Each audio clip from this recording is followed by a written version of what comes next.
जय श्री राम सभी भक्तों को। जय माता की। फिर एक नई वीडियो के साथ हाजिर हो गए हैं और आज की जो हमारी वीडियो है इसमें आप बताइए, हर कोई चाहता है कि हनुमान जी हमारे ऊपर भी शीघ्रता से प्रसन्न हो जाएं। जल्दी से खुश करने के लिए हनुमान जी को क्या ऐसा उपाय करें, क्या ऐसी पूजा करें जिससे जो है हनुमान जी भी हमारे ऊपर शीघ्रता से ही आशीर्वाद दे दें और प्रसन्न रहें। तो आज की वीडियो इसी विषय पे है, अंत तक बने रहिए। अभी तक अगर चैनल को सब्सक्राइब नहीं किया है तो सब्सक्राइब करके रखिए और ये शुरू करते हैं आज की वीडियो। जय श्री राम। जय श्री राम, जय श्री बालाजी मां, जय माता की। बाबा को प्रसन्न करना चाहते हो? बाबा तो अपने भक्तों से स्वयं ही प्रसन्न हो जाते हैं और माना जाता है कि हनुमान जी धरती के जागृत देवता हैं और शीघ्र प्रसन्न होने वाले देवता हैं। छोटी सी भेंट से, छोटे से उपहार से और राम नाम के गुणगान से हनुमान जी शीघ्रता से प्रसन्न हो जाते हैं। अपने भक्त को आशीर्वाद के रूप में वरदान भी देते हैं और उनकी घर की रक्षा भी करते हैं। तो हम ऐसा क्या करें जिससे हमारे बाबा जल्दी प्रसन्न हो जाएं और उनकी प्रसन्नता ऐसे हो, क्योंकि बाबा को हम एक किस्म का ये उपहार भी हो और हमारे ऊपर उनकी दया हो जाए, उपकार भी हो जाए। और सबसे बड़ी बात यही है कि हनुमान जी को प्रसन्न करना बहुत सरल है, कोई भी मुश्किल नहीं है। कोई भी व्यक्ति हनुमान जी को प्रसन्न कर सकते हैं। ये जैसे मैं बोल रहा हूं ना, ये बोलना बहुत सरल है, लेकिन इस कार्य को करना थोड़ा सा कठिन हो सकता है। कठिन क्या?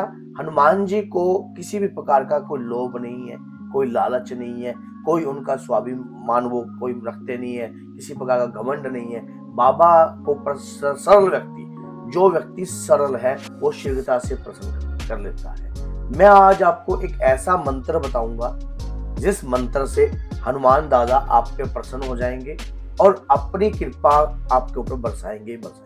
वो खुद भी मजबूर है ये कृपा बरसाने के लिए, वो खुद भी। जैसा कि आपको पता है कि हनुमान जी माता सीता के वरदान के अनुसार चिरंजीवी है, अजर अमर है, उसी प्रकार से वो अष्ट सिद्ध नवनिधि के दाता भी हैं और दाता जो है वो देने वाले हैं। तो उस देने वाली शक्ति को हमने जगाना है, अपने घर में जगाना है, अपने परिवार में जगाना है, अपने कुल में जगाना है। अगर वो माना जाता है कि अगर वो शक्ति जागृत अवस्था में आ जाती है तो हमारे घर के दुख, दरिद्र, हर प्रकार के कष्टों को हमसे दूर कर देती है और हमारे परिवार को सुखमय कर देती है। अब उस शक्ति को किस प्रकार से जगाया जाता है, किस प्रकार से उस शक्ति को हम अपना मालूम शक्ति की कृपा को प्राप्त कर सकते हैं? सबसे पहली बात, अपने जीवन का एक नित्य बनाइए, नियम। एक नियम कौन सा?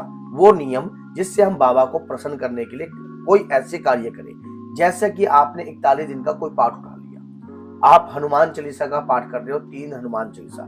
लेकिन जो मैंने मंत्रों की माला में आपको बता रहा हूँ, वो मंत्रों की माला से ही हनुमान चालीसा स्टार्ट करनी है, उन मंत्रों की माला से ही हनुमान चालीसा को पूर्ण करना है। तो इस प्रकार से कैसे करना है? एक जल का लोटा रखना है, राम स्वरूप आपके सामने होना चाहिए और उसके बाद एक लाल रंग का आसन बिछाना है। लाल रंग के आसन के ऊपर आपने थोड़े से अक्षत डालने हैं, चावल।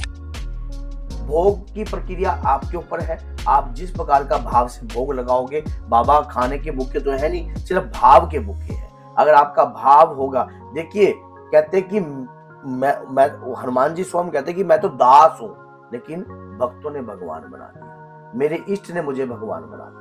मैं तो दास बनकर प्रभु श्री राम की सेवा करना चाहता हूँ। इसी प्रकार से उन्होंने अपने आप को हमेशा छोटा दिखाया है, लेकिन उनका व्यक्तित्व खूब निखरा है। आज भी इतिहास साक्षी है, जितने राम जी के मंदिर नहीं है जितने हनुमान जी के मंदिर है, क्योंकि भूत पिशाच निकट नहीं आवे, महावीर केवल नाम सुनावे। उनके नाम का प्रताप इतना है कि उनके नाम से ना तो कोई कष्ट आता है, ना कोई भूत आता है, ना कोई प्रेत आता है। अब आपको इस सरल विधि को कैसे अपनाना है, आपने उसी समय एक मंत्र मैं आपको दे रहा हूं, कान खोलकर उस मंत्र को सुन लीजिए। लिखना है तो लिख लीजिए, अपने जीवन में इस मंत्र को आधार बना लीजिए। ये मंत्र आपको मिलवाएगा हनुमान जी से, ये मंत्र दिलवाएगा आपको हनुमान जी से दिव्य शक्ति, यह मंत्र दिलवाएगा हनुमान जी से आपको कृपा, यह मंत्र दिलवाएगा आपके घर में हर प्रकार की दरिद्रता का नाश। यह मंत्र क्या है?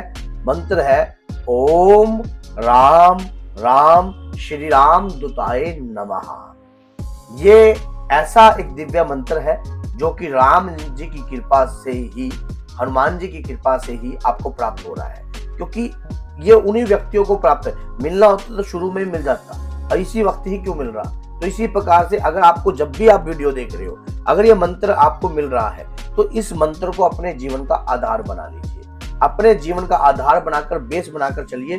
भविष्य में आपके ऊपर हनुमान जी की तरंगे आएंगी, बाबा के दूतों की कृपा होगी और बाबा के वीरों की कृपा भी आपके ऊपर ही प्राप्त होगी। अगर आप लगातार इस मंत्र का जाप करते हो, एक माला करते हो, एक माला के हिसाब से रिजल्ट मिलेगा। 2 करते हो, 2 माला के। 41 दिन का पाठ उठाया है, 21 दिन का पाठ उठाया है। लेडीज भी कर सकती है, जेंट्स भी कर सकते हैं, कोई इसमें ये परहेज नहीं है, कोई भी कर सकता है।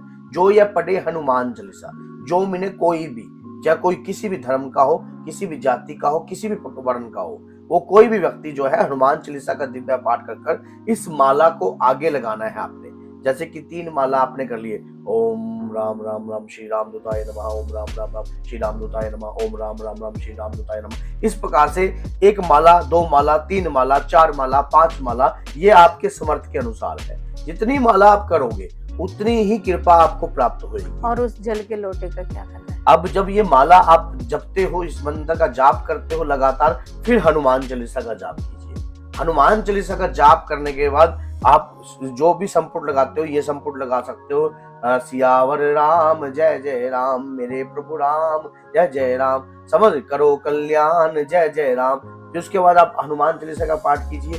स्टेप बाय स्टेप ये करने के बाद अब वही माला से हनुमान चालीसा को पूर्ण कीजिए। जैसे कि आपने हनुमान चालीसा की आरती कर ली, आरती के बाद, आरती अनिवार्य होती है, आरती में क्षमा याचना होती है किस्म की, समझ गए। उसके बाद आपने फिर ओम राम राम राम श्री राम दूताय नमः, ओम राम राम, इस माला से 2 माला आगे लगा दो या 3 माला पीछे लगा दो, ये आपके ऊपर बात है। इससे क्या होगा, एक ऐसी कृपा आपको प्राप्त होगी जो आपको खुद 41 डेज, तो मैंने बहुत ज्यादा बोल दिए, उसके बीच में ही आपको बाबा की कृपा प्राप्त होने लग जाएगी, बाबा के दर्शन प्राप्त होंगे। लेकिन आप ये मत सोच लेना कि साक्षात शक्ति आपके सामने आकर खड़ी हो जाए, वो उनकी कृपा है। वो अपने भक्त को किसी भी रूप में दर्शन दे सकते हैं, किसी भी रूप में।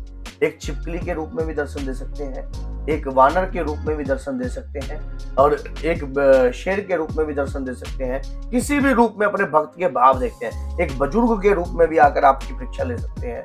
क्या पता आपके घर के बाहर कोई ढोलकी बजाते राम सिया फटे हुए कपड़े में आ जाए कोई, कुछ पता लगता है। आप जब कोई दिव्य पाठ अगर आप करते हो, ये सोच लेना हनुमान जी किसी भी रूप को धारण कर आपके सामने आ सकते हैं। लेडीज का रूप भी धारण करके आ सकते हैं, जेंट्स का रूप भी धारण करके आ सकते हैं, किसी का भी, साधु संत का भी रूप लेके आ सकते हैं।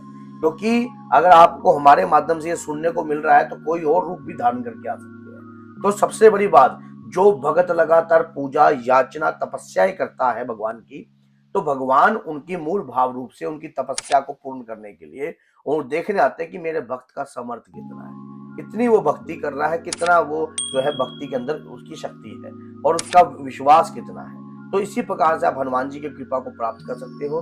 तो बोलिए जय सीताराम, जय श्री बालाजी, जय माता।